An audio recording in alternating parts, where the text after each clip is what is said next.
Qu'est-ce qui devient possible quand tu prépares ta saison aéronautique? Donc que tu voles en planeur, on a vu en ULM, en parapente, enfin, peu importe ta pratique aéro. Alors je me présente, je m'appelle, et puis bienvenue, je m'appelle Elodie, je suis l'auteur du blog Des ailes pour rêver. J'aide les pilotes et les personnes intéressées par ce qui vole à oser plus, à aller plus haut, plus loin, plus vite et toujours avec du plaisir et plus de plaisir partagé du coup. Donc revenons-en au sujet de cette nouvelle vidéo. C'est un peu sur le mode du retour d'expérience. Qu'est-ce qui devient possible quand tu prépares ta saison? Alors déjà, en général, les pilotes ne volent pas toute l'année, sauf exception, mais il y a toujours un mois ou deux où on ne va pas voler. Ou sinon, il y a une nouvelle tendance qui émerge, c'est que les pilotes vont se prendre par exemple une semaine ou 2 semaines ou 3 semaines de congé, en général c'est plutôt une ou deux, et vont voler. Et après, le reste de l'année ne vont pas voler. Ça s'apparente de plus en plus à des vacances au ski. Par exemple, voilà, les gens vont au ski une semaine, après ne skient plus le reste du temps. Les gens vont voler, vont faire un sport style comme à l'UCPA en fait. Et puis après, quand ils reviennent chez eux, ils font d'autres activités. Parce qu'aujourd'hui, la plupart d'entre nous avons beaucoup de choses qui nous plaisent, que nous avons envie de faire. Donc voilà, donc c'est deux choses. Donc dans tous les cas, il y a pourquoi préparer sa saison, qu'elle soit très concentrée ou étalée sur plusieurs mois. Le but en fait c'est que quand tu la prépares, c'est pas forcément la préparer dardard, tu prends une semaine et tu y vas, tu fonces. Non, non, c'est se prendre 10 minutes, par exemple 10 minutes 2 fois par semaine, tranquillement, pendant un mois ou deux, et puis tu prépares ta saison. Ça te permet après, déjà tu sais où tu vas. C'est comme si tu dessinais une petite montagne à l'horizon ou un soleil. J'ai déjà fait une vidéo à ce sujet, tu pourras la retrouver dans les références de cette vidéo-là. Un soleil, tu dis ok, le soleil c'est tout au bout de l'horizon, je veux aller là. Et de ce soleil, tu vas dessiner un chemin. Et donc le chemin, pas à pas, tu vas te dire ok, j'y vais. C'est qu'au fur et à mesure que tu avances, au fur et à mesure, tu vas être content parce que déjà tu sais où tu veux aller et tu vas en profiter au fur et à mesure. Et dès qu'il y a une opportunité qui va passer pour que tu puisses justement avancer plus vite, pour que tu puisses aller plus loin, plus rapidement, et ben tu vas en profiter, tu vas le faire. C'est pas forcément pour voler plus, hein, c'est pas en mode compétiteur, on y va en mode bourrin. Non, la plupart des pilotes, les pilotes du dimanche, les pilotes de loisirs, le font pour son... Voilà, parce que c'est agréable, c'est sympa de voler, c'est sympa de rencontrer d'autres pilotes, c'est sympa de découvrir des belles machines, c'est convivial aussi, puis on en parle aussi autour de soi, au sein de sa famille, avec ses collègues de travail et autres. Donc voilà, le but c'est pas d'être en mode bourrin, mais de se dire voilà, qu'est-ce que ça peut m'apporter. Alors, je vais te parler de moi et de mon expérience. Donc à un moment donné j'ai arrêté de voler et quand j'ai repris, j'étais un peu en mode Rambo avec un couteau entre les dents.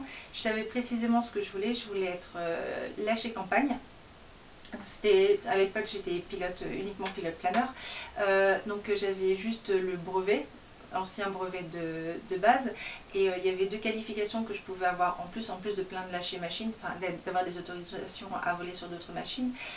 C'était que tu pouvais faire du vol sur la campagne, donc en fait quitter le local du club, juste voler autour de ton point de départ, mais tu pouvais t'éloigner potentiellement si tu en avais envie.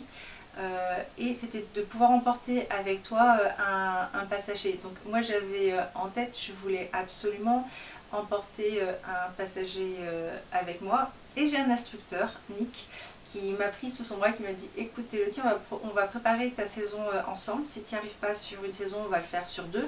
Mais tu vas voir au fur et à mesure, tu auras des étapes.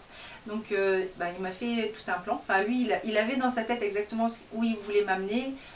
Par pas à pas, et donc du coup en fait dès que j'allais sur le terrain, je savais pas forcément ce que j'allais faire, mais Nick m'avait dit voilà, s'il y a personne, tu peux voler, tu prends ton planeur et tu essayes de rester en local et tu essayes de rattraper des ponts par exemple en étant à 300-400 mètres pour faire ce qu'on appelle des points bas quand on va partir en circuit, ou s'il y a beaucoup de vent, tu essaies vraiment de faire le vol le plus longtemps possible.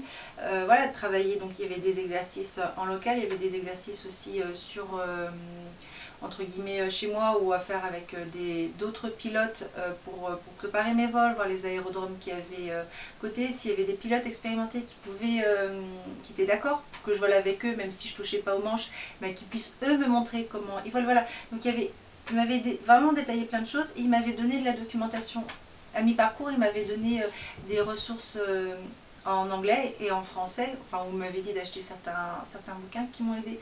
Et au final, au bout d'une année, je crois que c'est au bout d'une année, j'ai eu mes 2 qualifications. Et là, j'étais super contente. Donc, qu'est-ce qui a été possible, du coup,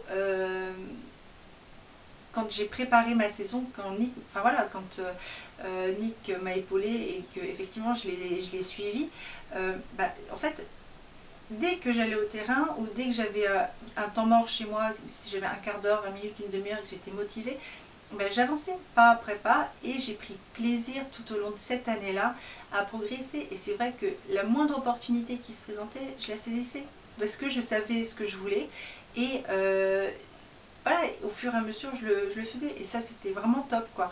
Donc qu'est-ce qui devient possible si tu prépares ta saison? En fait t'avances plus quoi.